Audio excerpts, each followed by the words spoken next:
CSS3 backgrounds.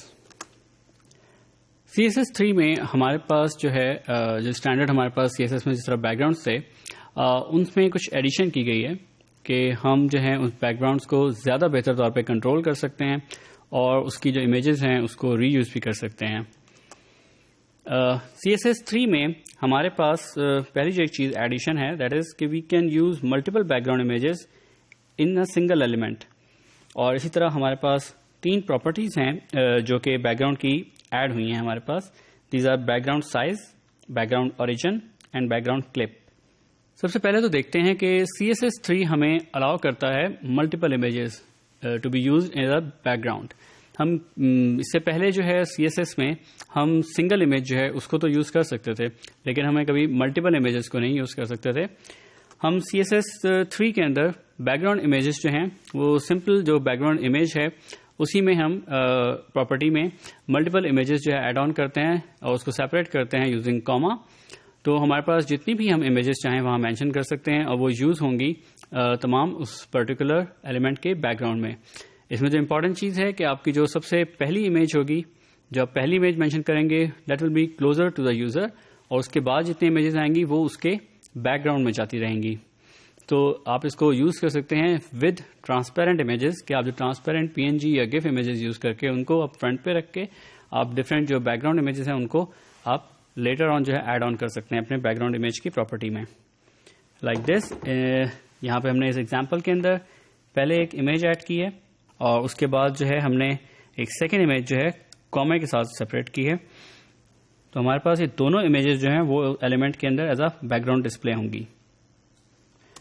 तो it will be shown something like this कि हमारे पास जो बैकग्राउंड है वो 2 बैकग्राउंड शो हो रहे हैं। एक हमारे पास पेपर रिपीटेड बैकग्राउंड्स है जो कि हमारे पास बॉडी का बैकग्राउंड है, और हमारे पास जो हमने एक फ्लावर की इमेजेस दी रखी वो हमारे पास एज अ बैकग्राउंड है, लेकिन that will be appear closer to the user क्योंकि ये हमारी पहली वैल्यू थी हमारी बैकग्राउंड इमेज की प्रॉपर्टी में।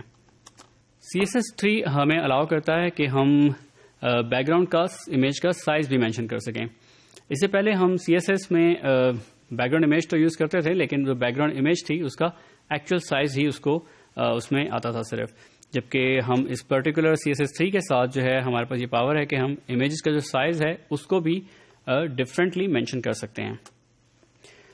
साइज जो है ये हम बिल्कुल इसी तरीके से हम लेंथ इसकी स्पेसिफिक पिक्सल में मेंशन कर सकते हैं, चाहें तो इसको परसेंटेज में इसकी वैल्यू दें, या इसके अलावा हमारे पास 2 पर्टिकुलर कीवर्ड्स हैं जिनको हम यूज़ करते हैं। These are contain and cover. इसको हम फर्दर स्टडी करेंगे। अगर हम देखें कि हमारे पास एक ओरिजिनल बैकग्राउंड इमेज है यहाँ पे जो कि हमारे पास एलिमेंट में एज अ बैकग्राउंड नजर आएगी, लेकिन अगर हम इसको रीसाइज करें तो we can resize it to anything that we want. Like in this particular case इसका जो हमारे पास CSS होगी it will be like this कि हमारे पास बैकग्राउंड डैश साइज की हमने प्रॉपर्टी जो है उसको अप्लाई किया है और उसमें हमने उसकी हाइट और विड्थ दी है कि हम उस पर्टिकुलर बैकग्राउंड इमेज की किसी भी बैकग्राउंड इमेज को हम जिस भी साइज के ऊपर उसको स्केल करना चाहें हम उसको स्केल करके डिस्प्ले कर सकते हैं। CSS3 में हमारे पास बैकग्राउंड साइज में 2 कीवर्ड्स भी हैं जिसको हम यूज़ कर सकते हैं। These are contain and cover.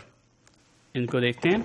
अगर हम बैकग्राउंड साइज में कंटेन मेंशन करेंगे तो what it will do, it will try to contain the particular background image within the element. आपका जो एलिमेंट है उसके अंदर बैकग्राउंड के अंदर जो इमेज है उसको वो रीसाइज करेगा या उसको स्केल करेगा या स्केल अप या स्केल डाउन डिपेंडिंग ऑन के जो उसका एलिमेंट है उसका साइज क्या है। और वो कोशिश करेगा कि जितनी भी जो भी इमेज है वो कंप्लीटली जो है वो डिस्प्ले हो जाए उस पर्टिकुलर एलिमेंट के अंदर। तो इट विल मेक श्योर कि आइदर उसकी विड्थ या हाइट अगर छोटी भी हो तो वो उसको रिड्यूस करे कि जो उसकी लार्जर साइज है जिस भी एलिमेंट का आइदर विड्थ का या हाइट का वो उसको फिट इन करेगा उस एलिमेंट के अंदर। और इट इज़ पॉसिबल कि आपकी जो एलिमेंट है वो कम्प्लीटली कवर ना हो उस पर्टिकुलर इमेज से की वजह से इन केस उसकी डायमेंशन जो है वो डिफरेंट हैं आपके एलिमेंट की डायमेंशन से। इसी तरह अगर हम बैकग्राउंड साइज को कवर रखते हैं तो what it will do, it will try to हम कह सकते हैं कि वो कंटेन करने की कोशिश तो करेगा लेकिन वो साथ साथ कवर करेगा आपके जितना भी एलिमेंट है उसको। सो इन रिजल्ट वो क्या करेगा कि जो भी आपकी ऐसी अगर कोई स्पेस वो कंटेन करने के बाद آپ کا بیک گراؤنڈ امیج کو کنٹین کرنے کے بعد جو بھی اگر ایریا آپ کے ایلیمنٹ کا جو ہے وہ جس میں بیک گراؤنڈ امیج نہیں آ رہی تو وہ اس کو وہاں تک اسٹریچ کرے گا کہ وہ پرٹیکولر ایریا جو کہ ویکنٹ تھا وہ کور ہو جائے اور آپ کو امیج جو ہے اس پرٹیکولر ایریا میں بھی ڈسپلے ہو. اس کو ہم براؤزر میں ایگزامپل کی مدد سے بہتر سمجھتے ہیں. ہمارے پاس یہ ایک HTML کی فائل ہے جس میں ہم نے سب سے پہلے تو 3 جو ہیں div کے ایلیمنٹس لیے ہیں تاکہ ہم ان میں آپ کو امیج جو ہے وہ ڈسپلے کر سکیں. div 1 div 2 اور اسی طرح div 3. پھر ان تینوں ڈویژنس کے اوپر ہم نے جو ہے اپلائی کی ہیں CSS کی پراپرٹیز. ہم نے تینوں کے اوپر سیم بیک گراؤنڈ امیج دی ہے لائک دس. اور اس کے بعد ہم نے سب سے پہلی جو ہمارا ڈویژن تھی اس پہ ہم نے بیک گراؤنڈ کا سائز کو ڈیفالٹ رکھا ہے, کوئی سائز نہیں دیا.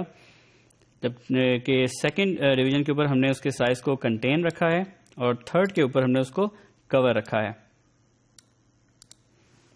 اس کو براؤزر میں دیکھتے ہیں. ہمارے پاس جو فرسٹ ہمارے پاس ڈویژن تھا جس میں ہم نے کوئی ویلیو نہیں دی تھی, اس کے اندر جو بھی آپ کی امیج ہے اس کا جو بھی ڈیفالٹ سائز ہے وہ اس کے حساب سے اس کو ڈسپلے کرے گا کہ جو بھی امیج کا سائز ہے وہ اس کو نہ چینج کرے گا اور اس کو ایز اٹ از ڈسپلے ہوگی بیک گراؤنڈ میں.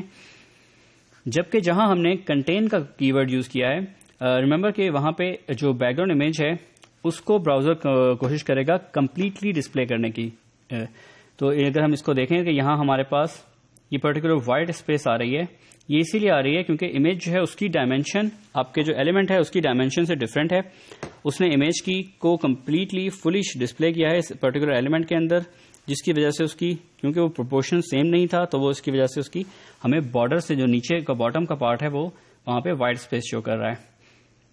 جبکہ سیم اگر ہم کور کے کی ورڈ سے جہاں پہ ہم اس کو دیکھیں تو کور کے کی ورڈ میں اس نے اس پرٹیکولر اسپیس کو کور کرنے کی کوشش کی ہے جو یہاں پر ہمارے پاس کنٹین کے کیس میں آ رہی تھی, کہ وہ اس کو اتنا ہی صرف اسٹریچ کرے گا جس کے بعد ہمارے پاس یہ پرٹیکولر اسپیس جو ہے وہ کور ہو جائے اور اس سے زیادہ اسٹریچ نہیں کرے گا. سو وی ہیو سین کہ ہم CSS3 کی مدد سے ملٹیپل بیک گراؤنڈ امیجز جو ہیں وہ ایڈ کر سکتے ہیں یوزنگ اوور جو سیم ہمارا پہلے پراپرٹی تھی بیک گراؤنڈ کی اس میں. اور اسی طرح سے ہم ایڈ آن کر سکتے ہیں کہ ہم ایک پراپرٹی بیک گراؤنڈ سائز کی مینشن کر سکتے ہیں جس کے اندر ہم اسپیسیفائی کر سکتے ہیں کسی بھی بیک گراؤنڈ امیج کی اسپیسیفک سائز کہ وہ اس کا سائز جو ہے وہ کیا ہوگا. اسی طرح سے ہم اس کو کنٹین اور کور کی مدد سے بھی آٹومیٹ کر سکتے ہیں اور جو ہے بیک گراؤنڈ کو جو ہے وہ اسپیسیفائی کر سکتے ہیں کہ براؤزر اس کو کس طرح سے ہینڈل کرے.